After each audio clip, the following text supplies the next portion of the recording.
ഗായകൻ പി ജയചന്ദ്രന്റെ ആരോഗ്യാവസ്ഥയെക്കുറിച്ച് സമൂഹമാധ്യമങ്ങളിൽ പ്രചരിക്കുന്ന വാർത്തകൾ വ്യാജമാണെന്ന് സംഗീത നിരൂപകൻ രവി മേനോൻ. ജയചന്ദ്രന് ആരോഗ്യ പ്രശ്നങ്ങളുണ്ടെന്നും എന്നാൽ അദ്ദേഹം ഗുരുതര രോഗാവസ്ഥയൊന്നും നേരിടുന്നില്ലെന്നും രവി മേനോൻ വ്യക്തമാക്കി.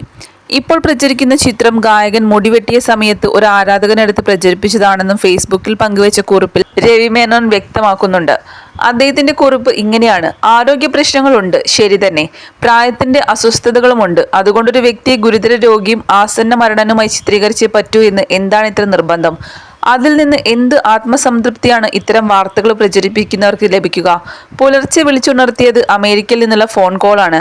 നമ്മുടെ ജയേട്ടന്റെ അവസ്ഥ കഷ്ടമാണെന്ന് കേൾക്കുന്നു. രക്ഷപ്പെടുമോ? വിളിച്ചയാൾക്ക് അറിയാൻ തിടുക്കം. കാര്യം പറഞ്ഞ് മനസ്സിലാക്കാൻ ശ്രമിച്ചു. അദ്ദേഹത്തെ കുറച്ചു കാലമായി ചികിത്സയിലാണെന്നത് സത്യം തന്നെയാണ്. ഡോക്ടറുടെ ഉപദേശപ്രകാരം സ്വന്തം വീട്ടിൽ വിശ്രമത്തിലാണ് ഇപ്പോൾ. പുറത്തു പോകുന്നത് അത്ര ആരോഗ്യകരമല്ല. എന്താണ് കാരണം? അതല്ലാതെ ഗുരുതര രോഗാവസ്ഥയൊന്നുമില്ല അദ്ദേഹത്തിന്. ഇപ്പോഴും സുഹൃത്തുക്കളെ വിളിച്ച് സംസാരിക്കുന്നു, പാട്ടുകൾ കേൾക്കുന്നു, രോഗാവസ്ഥയെ സംഗീതത്തിന്റെ സഹായത്തോടെ അതിജീവിക്കാൻ ശ്രമിക്കുന്നുമുണ്ട്. അമേരിക്കക്കാരന് എന്നിട്ടും ബോധ്യം വരുന്നില്ല. അപ്പോൾ പിന്നെ വാട്സാപ്പിൽ അയച്ചു കിട്ടിയ ഫോട്ടോയോ? അത്യന്തം അവശനിലയിലാണല്ലോ അദ്ദേഹം. 2 മാസം മുമ്പ് ഏതോ ആരാധകൻ ഒപ്പിച്ച വേല. ആശുപത്രിവാസം കഴിഞ്ഞ് ക്ഷീണിതനായി വീട്ടിൽ തിരിച്ചെത്തി.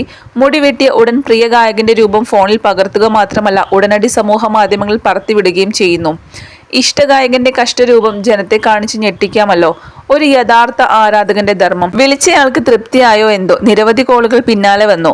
എല്ലാവർക്കും അറിയേണ്ടത് ജയേട്ടനെ പറ്റി തന്നെ. ചിലരുടെ വാക്കുകൾ വേദന, ചിലർക്ക് ആകാംക്ഷ, മറ്റു ചിലർക്ക് എന്തെങ്കിലും നടന്നു കിട്ടാനുള്ള തിടുക്കം. ഭാഗ്യവശാൽ സോഷ്യൽ മീഡിയയിൽ വ്യാപരിക്കുന്ന പതിവില്ല ജയചന്ദ്രന്. വാട്സാപ്പിൽ പോലുമില്ല.